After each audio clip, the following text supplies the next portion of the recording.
The year is 1750. The heart of London throbs with life, a bustling hive of commerce and culture. Yet looming over this vibrant tapestry is Newgate Prison, a grim monument to human misery. Its very name evokes fear, whispered like a curse. Within its walls, hope dwindles and despair festers. This is no mere place of confinement, it is a crucible of human suffering, a stark testament to the darkest impulses of the human spirit. Newgate's history stretches back centuries, its stones stained with the tears and blood of countless souls. From petty thieves to hardened criminals, debtors to the wrongly accused, all were swallowed by its gaping maw. To enter Newgate was to descend into a living hell, a place where human dignity was extinguished and replaced with the cold, hard reality of survival. Passing through Newgate's forbidding gates was to cross a threshold into another world. The cacophony of the city faded, replaced by a chilling silence, punctuated by the groans of the damned and the clanging of iron bars. The air grew colder, damper, as if the very stones exuded the despair that permeated every corner. Newcomers, stripped of their possessions and their dignity, were thrust into this abyss, their fate uncertain, their spirits broken. The initial shock was often the worst. The sheer scale of human misery was overwhelming, a crushing weight on the soul. Everywhere one looked, there were scenes of abject poverty and despair. Men, women, and even children huddled together in squalid cells, their faces etched with hunger, their bodies ravaged by disease. The air buzzed with the murmur of despair, the whispered prayers of the condemned, the delirious ramblings of the insane. For many, the initial shock gave way to a numbing sense of hopelessness. Stripped of their freedom and dignity, they became mere shadows of their former selves, existing solely to draw breath and endure another day in this living hell. The world outside, with its bustling streets and vibrant life, seemed a distant memory, a cruel reminder of all they had lost. Daily life in Newgate was a brutal struggle for survival. The prison, designed to hold a few hundred souls, was crammed with over 1,000. Men, women and children were often herded together in cramped, filthy cells, reeking of urine and excrement. The air, thick with disease, was a breeding ground for typhus, smallpox and the dreaded jail fever, a particularly virulent form of typhus that ravaged the prison population. Food, provided by the authorities, was meagre and often rotten. Water was scarce and foul-tasting, further contributing to the spread of disease. The basic necessities of life were treated as luxuries, to be bartered and fought over.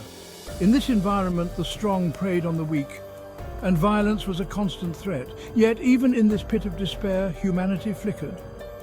Acts of kindness, however small, offered a glimmer of hope in the darkness. Families shared their meagre rations, offering comfort and support in the face of unimaginable suffering. They clung to each other, drawing strength from their shared humanity, a testament to the enduring power of the human spirit. The grim reality of Newgate was that many who entered its gates never left alive. Death, a constant companion, cast a long shadow over the prison. Disease, rampant and unchecked, swept through the overcrowded cells, claiming victims with terrifying speed.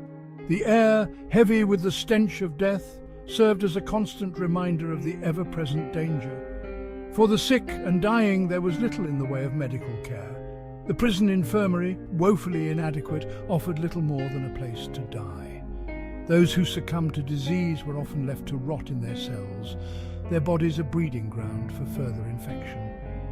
The living and the dead existed in grim proximity, a testament to the utter disregard for human life that permeated Newgate. The psychological toll of such conditions was immeasurable.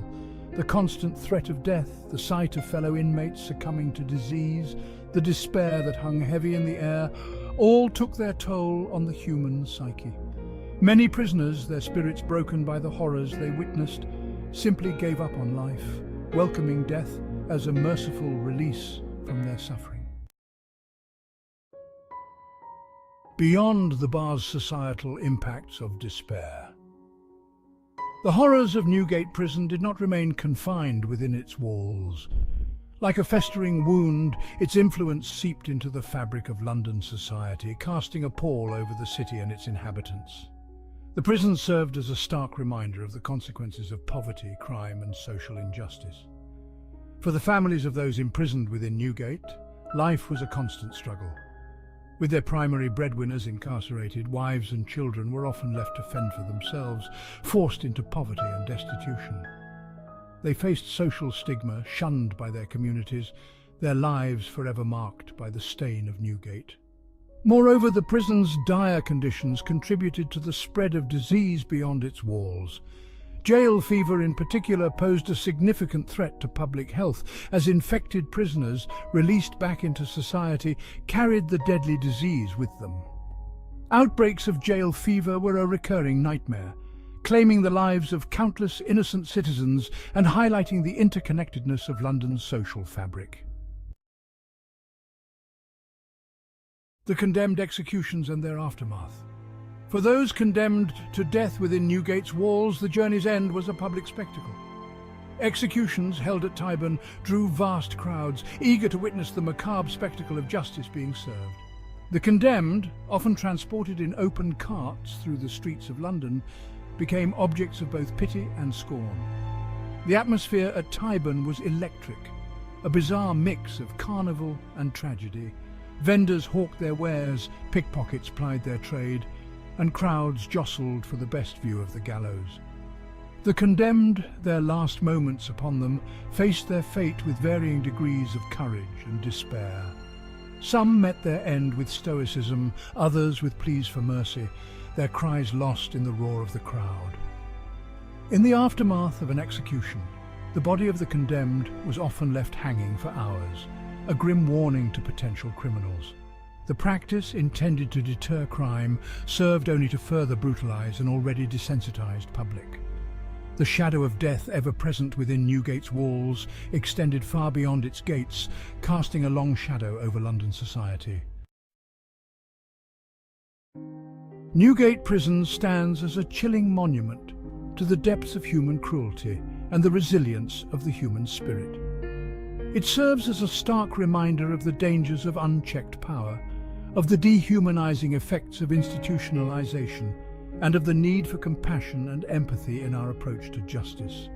The echoes of Newgate's despair should resonate with us today, urging us to create a world where such horrors are never repeated. We must strive for a society that values human dignity, that offers opportunities for rehabilitation and redemption, and that recognizes the inherent worth of every individual, regardless of their past mistakes. Let the legacy of Newgate be a call to action, a reminder that we must never cease in our efforts to create a more just and compassionate world. Let us honor the memory of those who suffered and perished within its walls by working tirelessly to ensure that such atrocities are never again visited upon humanity.